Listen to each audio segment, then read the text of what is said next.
اعوذ باللہ من الشیطان الرجیم، بسم اللہ الرحمن الرحیم۔ آخر زمان کی علامت کبریٰ یعنی بڑی علامتیں اور ان کے ظہور پذیر ہونے کے دور کو فتنوں کا دور کہا جاتا ہے، اور احادیث کی کتابوں میں بھی یہ باب الفتن میں بیان ہے۔ مسلمانوں اور یورپ میں دو مشہور پیشگوئیاں کرنے والی شخصیات گزری ہیں، یورپ میں نوسٹراڈیمس اور بر صغیر میں شاہ نعمت اللہ ولی۔ یہ ذہن میں رہے کہ پیشگوئی اور سچی خبر میں بڑا فرق ہوتا ہے، اور اسی لیے نبی کی تعریف یہ کی گئی ہے کہ وہ ایسی خبر دینے والا ہوتا ہے جو کسی اور کے پاس نہ ہو۔ بنی اسرائیل میں ایک وقت میں بے شمار انبیاء گزرے تھے، اور بعض اوقات بہت سارے جھوٹے انبیاء بھی تھے، اور اس وقت عموماً ان کی سچائی کا واحد امتحان وہ خبر ہوتی تھی جو کسی ایک سچے بندے کو دی جاتی تھی۔ اسی عالم میں جب حضرت دانیال علیہ السلام کو بخت نصر کے زمانے میں بابل کے بادشاہ بلتحسار نے خواب دیکھا اور کہا کہ میں اس شخص کو سچا تسلیم کروں گا جو مجھے میرے خواب کے بارے میں بتائے گا، تو بہت سے جھوٹے انبیاء حیران ہو کے کہنے لگے کہ ہمیں خواب بتایا جائے تو ہم اس کی تعبیر تو بتا سکتے ہیں، لیکن یہ کیسے ممکن ہے کہ ہم خواب بتا دیں؟ تب بادشاہ کو بتایا گیا کہ بنی اسرائیل میں تمہارا خواب بتانے والا بھی ایک شخص موجود ہے، اور اس کی تعبیر بھی وہ بتا سکتا ہے۔ اس طرح دانیال علیہ السلام بادشاہ کے دربار پہنچے، اور پھر ان کی رہائی کے بعد بنی اسرائیل کو یروشلم تک آنا نصیب ہوا، اور وہ وہاں آباد ہو گئے۔ یورپ سے پیشگوئیاں کرتا معروف ترین شخص نوسٹراڈیمس فرانس کے ایک یہودی خاندان میں 14 دسمبر 1503 عیسوی کو پیدا ہوا تھا، لیکن اس کے والد نے کیتھولک عیسائیت اختیار کر لی تھی۔ نوسٹراڈیمس نے ابتدائی تعلیم اپنے گھر پہ بزرگوں سے حاصل کی، اور پھر باقاعدہ مدرسے کا رخ اختیار کرنے سے پہلے وہ ادب، تاریخ، فلکیات اور طب کے علوم کا ماہر ہو گیا، اور کچھ ہی عرصے میں اس کی شہرت ایک ایسے طبیب کے طور پہ دور دور تک پھیل گئی جو طاعون کے مریضوں کا روایتی علاج یعنی ان کے جسم سے خون نکالنے پر یقین نہیں رکھتا تھا۔ نوسٹراڈیمس نے طاعون کے لاتعداد مریضوں کو اپنے علاج سے شفا دی، اور اس کے سلے میں فرانس کی حکومت نے اسے تاحیات وظیفہ دینے کا اعلان کر دیا۔ لیکن ان تمام کامیابیوں کے باوجود نوسٹراڈیمس کی بیوی اور 2 بچیوں کا 1537 عیسوی میں طاعون سے ہی انتقال ہو گیا، لیکن اس کی دوبارہ شادی کے بعد 6 مزید اولادیں پیدا ہوئیں۔ اس کے گھر کا ایک کمرہ مطالعے کے لیے مخصوص تھا، اور یہیں تنہائی میں وہ زیادہ تر وقت گزارتا تھا۔ کمرے کے وسط میں پانی سے بھرا ایک برتن رکھا ہوا تھا، جس کے بارے میں کہا جاتا ہے کہ اسے نوسٹراڈیمس مراقبے کے دوران ارتکاز توجہ کے لیے استعمال کرتا تھا، اور اسی مراقبے کے دوران وہ جو کچھ دیکھتا، سنتا یا محسوس کرتا اسے تحریر کر لیتا۔ یہ تحریریں شاعری کی شکل میں ہوتی، اور ہر بند کے 4 مصرے ہوتے۔ یہ قدیم فرانسیسی زبان میں تھے، جن میں لاطینی اور یونانی زبانوں کی بڑی آمیزش تھی۔ 1554 عیسوی میں اس نے اپنی مشہور تصنیف سینچریز یعنی صدیاں لکھنا شروع کی، جس کی 10 جلدیں اور ہر جلد میں اشعار کے 100 بند ہیں۔ نوسٹراڈیمس کے پیروکار یقین رکھتے ہیں کہ پچھلی صدیوں میں ایسا بہت کچھ ہوا جس کی طرف نوسٹراڈیمس نے اشارہ کیا تھا، مثلا انقلاب فرانس، امریکہ کی دریافت، کینیڈی کا قتل اور ہٹلر کا دور وغیرہ۔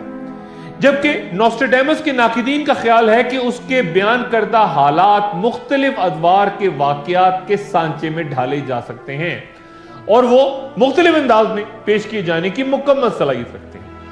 یہ درست ہے کہ نوسٹراڈیمس کی تحریروں میں لاطینی، یونانی اور فرانسیسی الفاظ کے علاوہ فلکیات اور دیگر علوم کے پراسرار استعارے استعمال ہوئے، جنہیں سمجھنا انتہائی دشوار ہے، اور اگر کسی نے اس کی زندگی پر 80 کی دہائی میں بننے والی film The Man Who Sought Tomorrow دیکھی ہے تو وہ میری اس بات سے اتفاق کرے گا کہ بیشتر پیشگوئیاں اس کی غلط ثابت ہوئی ہیں۔ مثلا 1985 میں اس نے خروج دجال کا دعویٰ کیا تھا، اور اگر آپ کسی مغربی ملک کے بک سٹور میں جا کے نوسٹراڈیمس کی کتابیں تلاش کریں تو وہ آپ کو مذہب کے سیکشن میں نہیں بلکہ نیو ایج کے سیکشن میں نظر آئیں گے۔ ایک غیر سنجیدہ قسم کا ادب جہاں رکھا ہوتا ہے۔ اور یہ بات یوں عام ہے کہ عام مذاہب یعنی عیسائیت، اسلام اور یہودیت اس بات پہ متفق ہیں کہ علم فلکیات اور دیگر اس قسم کی معلومات کی بنیاد پر مستقبل بینی غلط ہے۔ اور ابو داؤد کے مطابق ایک حدیث میں تو یہاں تک ہے کہ جو کوئی نجومیوں پر یقین کرے گا وہ اللہ سے اختلاف کرے گا، لیکن نوسٹریڈیمس کے ماننے والے نعوذ باللہ اسے پیغمبر تک کا درجہ دے دیتے ہیں۔ نوسٹریڈیمس کہتا ہے کہ مشرق زوال میں جا کر پھر عروج کی طرف آئے گا اور اپنے دشمنوں پر تلوار بن کر گرے گا، لیکن وہ مشرق کے اس طاقتور رہنما کو جو کہ مشرق سے ابھرے گا، خواہ وہ مسلمانوں میں سے ہو یا روس یا چین سے، اسے اینٹی کرائسٹ کہتا ہے، جبکہ مسلمانوں میں اینٹی کرائسٹ کا کوئی تصور ہی نہیں۔ یہ ممکن ہی نہیں کہ کوئی مسلمان حضرت عیسیٰ علیہ السلام کے خلاف ہو۔ پھر نوسٹریڈیمس کا کہنا ہے کہ بڑی جنگ یارمگیڈن 7 سال تک جاری رہے گی اور اس دوران 3 دفعہ اینٹی کرائسٹ کو مکمل طور پہ شکست ہوگی، لیکن وہ پھر لڑنے کے قابل ہو جائے گا۔ اہم بات نوسٹریڈیمس یہ کہتا ہے کہ وہ مسلمان رہنما جو ان جنگوں کی قیادت کرے گا وہ مشرق وسطی یعنی عرب ممالک سے نہیں ہوگا، بلکہ ترکی، انڈونیشیا، افغانستان، پاکستان یا ایران وغیرہ سے یعنی اجمی ہوگا، اور وہ تمام یورپ فتح کرے گا۔ اسی دوران قرطبہ کا ایک شخص بغاوت کرے گا جس کی وجہ سے یہ سب کچھ ہوگا، اور پھر ایک نیلی پگڑی والا پیدا ہوگا جو مسلمانوں پر 29 سال حکومت کرے گا۔ یورپ پر اس قبضے کی تاریخ اس نے 1981 بیان کی ہے جو کہ گزر چکی ہے، اور پھر وہ یہ کہتا ہے کہ بالآخر سلیمان کو شکست ہوگی۔ نوسٹریڈیمس مشرق کے ہر بڑے حکمراں کو سلیمان ہی کہتا ہے، لیکن اس کی ایک پیش گوئی بہت دلچسپ ہے کہ یورپ کا ایک بڑا سپہ سالار مسلمانوں کو پسپا ہونے پہ مجبور کرے گا، جس سے 2 گروہوں میں جنگ ہوگی جو کہ دریائے گنگا پہ ہوگی، اور حضرت شاہ نعمت اللہ ولی نے اس بارے میں کہا ہے کہ اٹک کا دریا خون سے بھر جائے گا، جہاں ان کا اشارہ یقیناً غزوہ ہند کی طرف ہے۔ دوسری جنگ عظیم کے دوران جرمنوں نے نوسٹریڈیمس کی پیشگوئیوں سے متعلق پمفلٹس فرانس کی سڑکوں پہ گرائے تھے تاکہ وہاں کے لوگوں کے حوصلے پست کیے جا سکیں۔ نوسٹریڈیمس تب سے ایک پروپیگنڈے کے طور پہ غالباً استعمال ہو رہا ہے، اور اب تک ہر بڑا واقعہ ہونے کے بعد کوئی نہ کوئی روایت اس سے منسوخ کر دی جاتی ہے، ایک پیشگوئی اس کی سامنے آ جاتی ہے، اور وہ حضرت عیسیٰ علیہ السلام اور امام مہدی کے بارے میں مکمل طور پہ خاموش ہے۔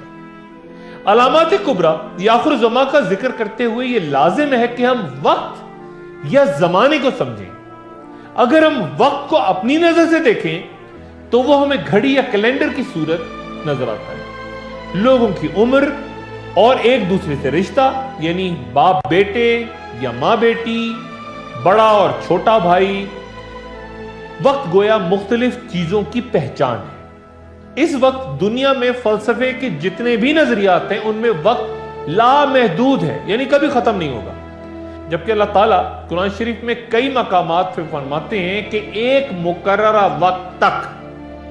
اب اس مقررہ وقت سے کیا مراد ہے؟ کیا اس مقررہ وقت کے بعد بھی کوئی وقت ہے جہاں تک جایا نہیں جا سکتا؟ اس سوال کا جواب کوئی انسان نہیں جانتا۔ پھر ہمارا وقت کیا وہ ہے جس کا ذکر اللہ تعالیٰ قرآن شریف میں فرماتے ہیں؟ اور وہی ہے جس نے آسمانوں اور زمین کو 6 دنوں میں پیدا کیا، جبکہ اس سے پہلے اس کا عرش پانی پر تھا، تاکہ تم کو آزما کے دیکھے کہ تم میں سب سے بہتر کون عمل کرنے والا ہے۔ یہاں جب اللہ تعالیٰ فرماتے ہیں کہ 6 دنوں میں ایک کہکشاں بنائی، تو سائنس اس کی وضاحت یوں کرتی ہے کہ خدا کا ایک دن کم و بیش 1 ارب سال کا ہے۔ یہ محتاط اندازہ ہے، گویا تمام کہکشاؤں کے بننے میں 6 ارب سال لگے، جبکہ ایک دن اللہ کے نزدیک 1000 برس کا ہے۔ اور یہ کیسے واضح ہوگا کہ پیغمبر حضرت عزیر علیہ السلام جب نیند سے جاگے تو فرشتے نے پوچھا کہ آپ کتنے عرصے سوئے؟ تو حضرت عزیر علیہ السلام نے جواب دیا کہ 1 دن یا شاید اس سے کچھ زیادہ۔ فرشتے نے کہا کہ وہ 100 سال سوئے ہیں، اور جب عزیر علیہ السلام اپنے گھر پہنچے تو وہاں ان کی ملاقات خود سے کہیں بزرگ ایک شخص سے ہوئی جس کی عمر 118 سال تھی، اور وہ ان کا بیٹا تھا جو بوڑھا ہو چکا تھا جبکہ عزیر علیہ السلام جوان تھے. یا پھر جب اللہ تعالیٰ ایک رات کی عبادت کو 1000 راتوں کی عبادت قرار دیتا ہے. یہ کہتا ہے کہ میرا ایک فرشتہ ایک دن اور رات میں اتنا چڑھتا ہے کہ تم 50,000 سال بھی بلند ہوتے رہو تو اس کے برابر نہیں ہو سکتے. گویا جب ہم آخر الزماں کا ذکر کرتے ہیں تو یہ بحث چھڑتی ہے کہ کیا یہ پوری کائنات کی قیامت ہوگی یا نہیں, وقت کہاں رکے گا. کیونکہ قرآن اس کہکشاں, اس سورج, اس چاند اور ان ستاروں کے مانند پڑھنے کا ذکر تو کرتا ہے, لیکن پھر جن مقامات پر اس کے بعد جانے کی بات کرتا ہے وہ کہیں اس کائنات میں ہی موجود ہیں یا بالائے کائنات, یعنی جنت و جہنم وغیرہ. این ممکن ہے کہ جب کوئی جنت یا جہنم میں جا رہا ہو تو اللہ کی کوئی نئی مخلوق پل رہی ہو, بن رہی ہو. رسول اللہ صلی اللہ علیہ وآلہ وسلم کی حدیث ذہن میں رکھیں کہ جب سب کا حساب کتاب ہو جائے گا, لوگ جنت میں داخل ہو جائیں گے, تو پھر اللہ نئے لوگ پیدا کرے گا جن کا نئے سرے سے حساب کتاب ہوگا. گویا یہ آخر الزماں ہماری زمین, ہماری کائنات کا ہے, ہماری کہکشاں, باقیوں کا نہیں. اور اگر اللہ نے تمام کا ایک ہی وقت مقرر کر رکھا ہے تو یہ اس کی رضا سے ہوگا. جدید سائنس یہ بھی بتاتی ہے کہ انہوں نے ایک اور بگ بینگ کی آواز سنی. بگ بینگ وہ آواز وہ دھماکہ جس کے نتیجے میں کائنات وجود میں آئی تھی, وہ ایک اور بگ بینگ سننے کی بات کرتے ہیں سائنسدان. اور کم سے کم 7 بگ بینگز کی آوازیں انہوں نے سننی ہیں, یعنی 7 کائناتوں کی وسعتوں میں 7 زمینیں پل رہی ہیں. اور اگر ہمارا اور کائنات کا وقت اس قدر ہے تو پھر آخر زمان کے حوالے سے امام مہدی, دجال, عیسیٰ علیہ السلام اور جنگوں کے جو واقعات بیان ہیں ان کا وقت کیسے سمجھا جائے. حضرت عیسیٰ علیہ السلام کا نزول ہوگا مسجد انبی کے مینار پر, تو کیا یہ عمل شروع ہو چکا ہے؟ آسمانوں سے وہ نازل ہونا شروع ہو چکے ہیں اور خاص وقت پہنچیں گے؟ یا دجال کا خروج ہونا ہے؟ تو دجال کیا کسی جگہ پر آلریڈی موجود ہے, کسی ایسے مقام ہے جس کا زمان ہم نہیں سمجھ پا رہے؟